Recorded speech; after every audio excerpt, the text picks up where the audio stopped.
હા, હીરાબેન છે. હીરાબેન વણોદ થી આવ્યા હતા. એમને સર્વાઇકલ ના લીધે ચક્કર આવતા હતા, જેમ વર્ટિગોની તકલીફ હતી, ચક્કર આવતા હતા, બેસી જ નતા શકતા. અને કેટલા ટાઈમ થી આવું હતું બેન? 10 દિવસ. 10 દિવસથી. 10 દિવસ. શું શું થતું હતું?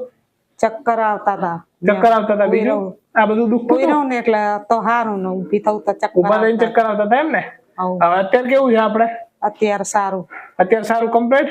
હા. ચાલવામાં કોઈ તકલીફ ખરી? નહીં. હવે આ બાજુ જોજો, બંને બધી બાજુ જો, કોઈ બાજુ ચક્કર આવે છે? ઉપર જો ચક્કર આવે છે હવે? ના.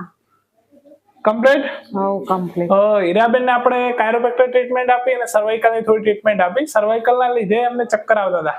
હવે અત્યારે કમ્પ્લીટ છે અને 10 દિવસ પછી હવે કમ્પ્લીટ રાહત છે. હવે ચાલી પણ કમ્પ્લીટ શકે છે, ખૂબ જતા ચક્કર નથી અને બધી મુવમેન્ટ કમ્પ્લીટ થઈ શકે છે. સર્વાઇકલ ની બધી જ મુવમેન્ટ કરી શકે છે. કેવું હીરાબેન, બરોબર ને? હવે હા, બરોબર. ચક્કર બક્કર બધું મટી ગયું? હા, મટી ગયું. કમ્પ્લીટ? કમ્પ્લીટ.